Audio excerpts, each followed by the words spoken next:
Welcome to our coverage of the bikes of the Auto Expo, and we start with some of the most gorgeous bikes on display.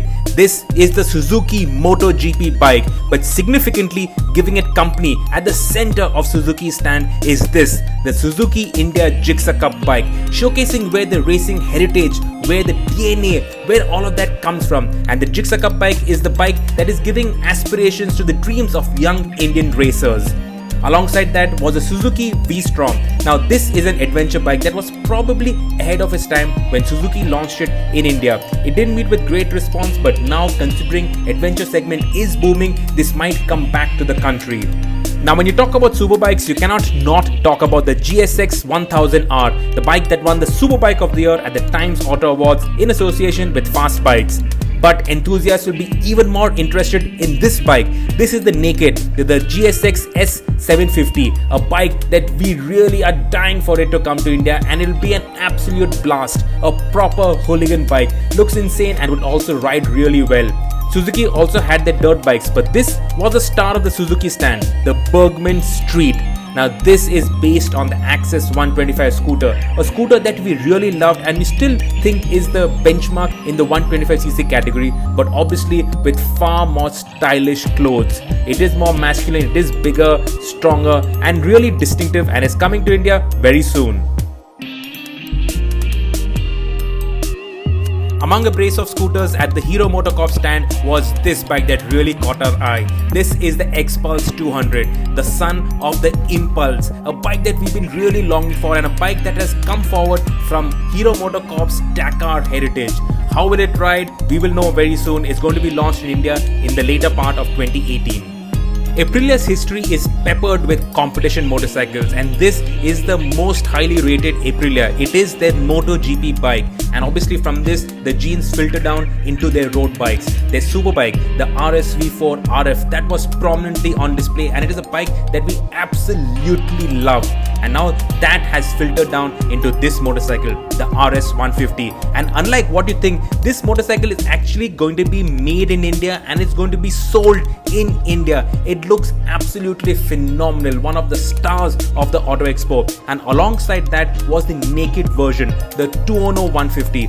Both look incredible, and once they hit the roads in the later half of 2018, they really are going to throw enthusiasts into an absolute frenzy. Just look at these bikes, they look phenomenal. And if that weren't enough, Aprilia also had their scooters. This is the SR 125. Obviously it's based on the same chassis as the 150 but with a smaller engine, and they had a couple of special editions on it. This is the Carbon. You'll be more interested in the Aprilia Racing Colors version, and this, the Storm, has got the widest tires on any scooter in the country.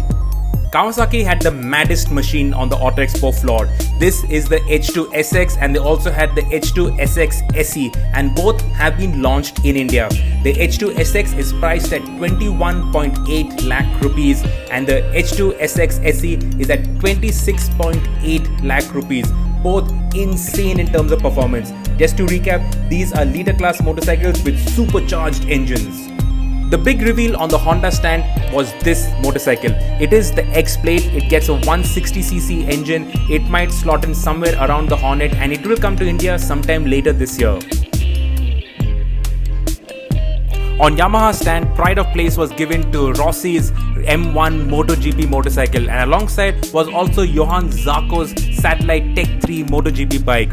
Obviously, there was the R6 as well as the R1. Now these are bikes that you really drool over. Gorgeous, fantastic super bikes. And these bikes have inspired the showstopper, Yamaha's R15. In the third edition, the version 3.0, it is back and it is better than it has ever been. The R15, when it was launched, it set the benchmark for handling, for performance, for everything in that category. In fact, it was the first motorcycle that a lot of us got a knee down on, and this one will take it up a notch. It is priced also really well, 1.25 lakh rupees, and it will hit the showrooms very soon. Something to really be interested in. Who says electric bikes have to be boring? Well, not the guys at Influx Motors. These guys, a Bangalore-based startup, showcased their electric superbike, a full electric superbike. It's called the X1, and it has a claimed top speed of 200 km per hour. The claimed 0 to 100 time is 3 seconds. It will be phenomenally quick and of course extremely silent. TVS's sprawling stand had an entire area dedicated to their race bikes, and obviously in the center were their RTR motorcycles. The regular 200 RTR, now it also comes with the fuel injected version, and the RR310, which has met with rave reviews.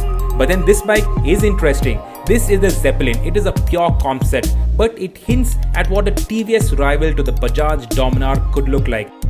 This bike has just been unveiled. It was unveiled just a week before the Auto Expo. It is the Ntorq 125 scooter, and it is the biggest scooter TVS has ever made. The Jupiter up till now has been a 110. This Ntorq 125, it is going to take on the likes of the Access 125 and the Honda Grazia, and by the look of things, on the styling front at least, they really have knocked it out of the ballpark. It looks really cool. Another cool scooter on the TVS stand is this. It is a pure electric concept. It is called the Creon, and it hints at what TVS's electric scooter could look like in the future, produced out of their performance vehicles division. This is, look at that monoshock. It is a pure performance scooter. It looks cool. It's got a whole host of connected technologies, and in time we might see a scooter like that out of TVS's stables.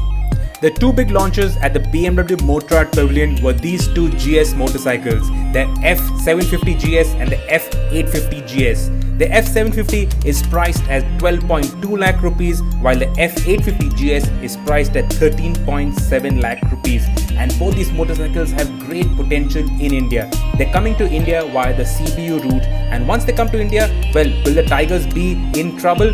We'll have to ride it to find out. Sticking with the GS theme, this is the G310 GS. It is made in India at the TVS Motor Company facilities in Hosur, and it will come to India, will be launched very soon. This is a bike that we cannot wait for.